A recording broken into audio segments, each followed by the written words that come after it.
ബലാത്സംഗ കേസിൽ റിമാൻഡിലുള്ള പാലക്കാട് MLA രാഹുൽ മാങ്കൂട്ടത്തിന്റെ ജാമ്യ ഹർജി തിരുവല്ല മജിസ്ട്രേറ്റ് കോടതി ഇന്ന് പരിഗണിക്കുന്നുണ്ട്. കേസ് അന്വേഷിക്കുന്ന SITയുടെ റിപ്പോർട്ട് കൂടി പരിഗണിച്ചതിന് ശേഷമായിരിക്കും ജാമ്യാപേക്ഷയിൽ കോടതി തീരുമാനം പറയുക. കഴിഞ്ഞ ദിവസം കസ്റ്റഡിയിൽ വാങ്ങിയ രാഹുലിനെ പീഡനം നടന്നതായി പറയപ്പെടുന്ന തിരുവല്ലയിലെ ഹോട്ടലിലെത്തിച്ച് തെളിവെടുത്തിരുന്നു. കണ്ണൻ ദേവുണ്ട് കൂടുതൽ വിവരങ്ങളുമായി. കണ്ണൻ, വിശദമായ ഒരു വാദം ജാമ്യ ഹർജിയിൽ ഉണ്ടാകുമെന്നാണ് മനസ്സിലാക്കുന്നത്. എന്തൊക്കെയാണ് വിവരങ്ങൾ? അത് തീർച്ചയായും ഇന്ന് രാഹുൽ മാങ്കൂട്ടത്തിന്റെ ജാമ്യാപേക്ഷയിൽ വിശദമായ ഒരു വാദം തന്നെ നടക്കും. കാരണം ഇതിന് 2 ദിവസം മുൻപ് തന്നെ ഈ ജാമ്യ ഹർജി നൽകിയിരുന്നു. ആ സമയത്ത് കസ്റ്റഡി അപേക്ഷ അടക്കം ഈ അന്വേഷണ സംഘം നൽകിയിരുന്നത് കൊണ്ട് ഈ ജാമ്യാപേക്ഷ പിന്നീടത്തേക്ക് മാറ്റിവെക്കുകയായിരുന്നു. കഴിഞ്ഞ ദിവസം ഇന്നലെ ഈ കസ്റ്റഡി അപേക്ഷ കഴിഞ്ഞതിന് ശേഷം ഈ രാഹുൽ മാങ്കൂട്ടത്തിനെ വീണ്ടും റിമാൻഡ് ചെയ്തിരുന്നു. ഇന്ന് ഇപ്പോൾ ഈ ജാമ്യാപേക്ഷ തിരുവല്ല ജുഡീഷ്യൽ മജിസ്ട്രേറ്റ് കോടതി പരിഗണിക്കുകയാണ്. ഈ വാദം ഇന്ന് രാഹുൽ മാങ്കൂട്ടത്തിലെ നിർണായകമാണ്. ഈ കസ്റ്റഡി അതായത് ഈ കസ്റ്റഡിയിൽ വാങ്ങിയ ശേഷം രാഹുൽ മാങ്കൂട്ടത്തിൽ ഈ അന്വേഷണ സംഘത്തോട് യാതൊരു വിധത്തിലും സഹകരിക്കുന്നില്ല എന്നതടക്കമുള്ള കാര്യങ്ങൾ നേരത്തെ അന്വേഷണ സംഘം പറഞ്ഞിരുന്നു. ഈ അന്വേഷണ സംഘത്തിന്റെ റിപ്പോർട്ട് കൂടി പരിഗണിച്ചിട്ടായിരിക്കും ഈ രാഹുലിന്റെ ജാമ്യാപേക്ഷയിൽ ഇന്ന് കോടതി ഒരു തീരുമാനമെടുക്കുക. ഈ രാഹുൽ മാങ്കൂട്ടത്തിൽ കേസിനോട് യാതൊരു വിധത്തിലും സഹകരിക്കുന്നില്ല, അതായത് ചോദ്യം ചെയ്യലിനോട് പ്രതികരിക്കുന്നില്ല. മാത്രമല്ല ഇദ്ദേഹത്തിന്റെ ഫോൺ ഉൾപ്പെടെയുള്ള രേഖകൾ പരിശോധിക്കാൻ ഇതിന്റെ ലോക്ക് തുറന്നു കൊടുക്കുകയോ അത്തരത്തിൽ ഈ ഫോൺ പരിശോധിക്കാൻ അടക്കം സഹായിക്കുന്നില്ല എന്ന അടക്കം കാര്യങ്ങൾ ഈ അന്വേഷണ സംഘം ഇന്ന് കോടതിയെ അറിയിക്കും. എന്തായാലും ഈ രാഹുലിന്റെ അറസ്റ്റ് അടക്കം യാതൊരു വിധത്തിലും കണ്ണൻ, ഈ രാഹുലിന്റെ അറസ്റ്റ് യാതൊരു നടപടിക്രമങ്ങളൊന്നും പാലിക്കാതെയുള്ള ഒരു അറസ്റ്റ് ആയിരിക്കും എന്ന് തെളിയിക്കാൻ തന്നെയായിരിക്കില്ലേ ഈ പ്രതിഭാഗത്തിന്റെ ഒരു ശ്രമം ഉണ്ടാവുക?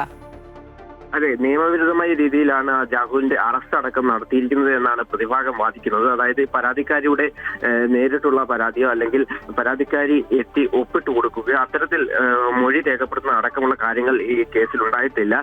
ഇത്തരമൊരു കേസിൽ ഈ പരാതിക്കാരി നേരത്തെ ഇമെയിൽ വഴിയാണ് ഈ പരാതി അയച്ചത്. വിദേശത്താണുള്ളത്. ഈ വിദേശത്തു നിന്നും പിന്നീട് നേരിട്ടെത്തി മൊഴി നൽകുകയോ അല്ലെങ്കിൽ ഒപ്പിട്ട് നൽകുകയോ ഒക്കെ ചെയ്യേണ്ടതുണ്ട്. എന്നാൽ അത്തരത്തിലുള്ള കാര്യങ്ങളൊന്നും ചെയ്തിട്ടില്ല. എന്നാൽ അന്വേഷണ സംഘം പറയുന്നത് ഇത് വീഡിയോ കോൺഫറൻസ് വഴി ഇത്തരത്തിൽ ഈ മൊഴിയെടുക്കാൻ സാധിക്കും എന്നത് അടക്കമുള്ള കാര്യങ്ങളാണ്. എന്നാൽ ഇതിനെ സംബന്ധിച്ചും കോടതി ഇന്ന് നിർണായകമായ തീരുമാനമായിരിക്കും എടുക്കുക. എന്തായാലും കഴിഞ്ഞ ദിവസം രാഹുൽ മാങ്കൂട്ടത്തിന്റെ ഈ നിസ്സഹകരണം മൂലം കസ്റ്റഡി അപേക്ഷ നീട്ടി ചോദിച്ചിരുന്നില്ല.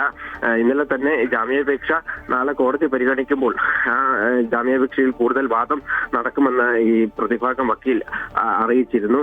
എന്തായാലും ഇത് സംബന്ധിച്ച് ഇന്ന് നിർണായകമായ ഒരു ദിവസം തന്നെയാണ് രാഹുൽ മാങ്കൂട്ടത്തിന്. ഇക്കാര്യത്തിൽ എന്ത് തീരുമാനം കോടതി എടുക്കുമെന്ന് അറിയേണ്ടതുണ്ട്. കണ്ണൻ, ഈ ചോദ്യം ചെയ്യലിനോട് ഉൾപ്പെടെ രാഹുൽ സഹകരിക്കില്ല എന്ന് ക്രൈംബ്രാഞ്ച് പറയുമ്പോഴും തീർച്ചയായും അത് കോടതിയെ അറിയിക്കുകയും ചെയ്യും. നേരത്തെ ഈ കസ്റ്റഡിയിൽ ആവശ്യമില്ല എന്നായിരുന്നു ക്രൈംബ്രാഞ്ച് പറഞ്ഞിരുന്നത്. പക്ഷേ ഈ രാഹുലിന്റെ മൊബൈൽ ഫോൺ, ലാപ്ടോപ്പ് ഉൾപ്പെടെയുള്ള കാര്യങ്ങൾ, പ്രത്യേകിച്ച് ഈ മൊബൈൽ ഫോണൊന്നും പരിശോധിക്കാൻ സമ്മതിക്കുന്നില്ല എന്നുള്ള രീതിയിലായിരുന്നു ഈ ക്രൈംബ്രാഞ്ച് സംഘം പറഞ്ഞിരുന്നത്. അപ്പോൾ ഈ ഒരു സാഹചര്യത്തിൽ ഈ രാഹുൽ പുറത്തിറങ്ങാനുള്ളൊരു സാധ്യത എങ്ങനെയാണ്? ഈ രാഹുൽ മാങ്കൂട്ടത്തിലെ ഫോൺ അടക്കം പരിശോധിക്കാൻ ഇതിന്റെ ലോക്ക് അടക്കം പറഞ്ഞു കൊടുക്കേണ്ടതുണ്ട്. എന്നാൽ രാഹുൽ മാങ്കൂട്ടത്തിന്റെ ഭാഗത്ത് നിന്ന് ഇതിന് യാതൊരുവിധ സഹകരണം ഉണ്ടാകുന്നില്ല. അദ്ദേഹം പറയുന്നത് അദ്ദേഹത്തിന് അനുകൂലമായ ചില തെളിവുകൾ ഈ ഫോണിനുള്ളിലുണ്ട്. അത് ഈ അന്വേഷണ സംഘത്തിന് മുൻപിൽ ലഭിച്ചാൽ ചിലപ്പോൾ അത് ഇല്ലാതാകും. തന്നെ കൊടുക്കാനുള്ള ശ്രമമായിരിക്കും നടക്കുക. ഇതൊരു ഗൂഢാലോചനയാണെന്ന് അടക്കമുള്ള കാര്യങ്ങൾ ഈ രാഹുൽ മാങ്കൂട്ടത്തിൽ വാദിക്കുന്നുണ്ട്.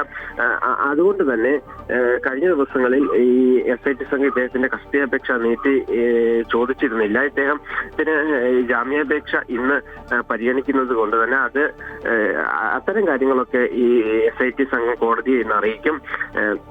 എന്തായാലും രാഹുൽ മാങ്കൂട്ടത്തിൽ കഴിഞ്ഞ ദിവസം രാഹുൽ മാങ്കൂട്ടത്തിന്റെ അഭിഭാഷകൻ ഇത്തരത്തിൽ തന്നെയാണ് പ്രതികരണം നടത്തിയത്. അദ്ദേഹത്തിന്റെ ഈ നിസ്സഹകരണമല്ല, ഇദ്ദേഹം കേസുമായി സഹകരിക്കുന്നുണ്ട്. അല്ല അത്തരത്തിലുള്ള അതുകൊണ്ട് തന്നെയാണ് കോടതി ഈ തെളിവെടുപ്പ് അടക്കം പൂർത്തിയാക്കാൻ കഴിഞ്ഞതെന്ന തരത്തിലുള്ള പ്രതികരണം പ്രതിഭാഗത്തിന്റെ ഭാഗത്തു നിന്ന് വന്നിരുന്നു. കഴിഞ്ഞ ദിവസങ്ങളിൽ ഇദ്ദേഹത്തെ തിരുവല്ലയിലെ ഹോട്ടലിലടക്കം എത്തിച്ച് പരിശോധന നടത്തിയിരുന്നു. അന്നേരം ഈ പരാതിക്കാരിയുമായി ഈ ഹോട്ടലിൽ എത്തി എന്നതടക്കം രാഹുൽ മാങ്കൂട്ടത്തിൽ സ്ഥിരീകരിച്ചിരുന്നു. എന്നാൽ കൂടുതൽ കാര്യങ്ങൾ ഇവിടെ 1 മണിക്കൂറിൽ അധികം ചെലവഴിച്ചു എന്നതടക്കമുള്ള കാര്യങ്ങൾ രാഹുൽ മാങ്കൂട്ടത്തിൽ സ്ഥിരീകരിച്ചു. എന്നാൽ ഈ ബലാത്സംഗം അടക്കമുള്ള കാര്യങ്ങൾ യാതൊരു തരത്തിലും ഈ രാഹുൽ മാങ്കൂട്ടത്തിൽ സമ്മതിച്ചിട്ടില്ല. ശരി കണ്ണൻ, ബലാത്സംഗ കേസിൽ റിമാൻഡിലുള്ള പാലക്കാട് MLA രാഹുൽ മാങ്കൂട്ടത്തിന്റെ ജാമ്യ ഹർജി തിരുവല്ല മജിസ്ട്രേറ്റ് കോടതി ഇന്ന് പരിഗണിക്കുന്നുണ്ട്. അതുകൊണ്ട് രാഹുലിനേറെ നിർണായകമാണ് ഇന്നത്തെ ഒരു നടപടിക്രമങ്ങൾ ഒക്കെ എന്ന് പറയുന്നത്. കണ്ണനാണ് വിവരങ്ങൾ നൽകിയത്.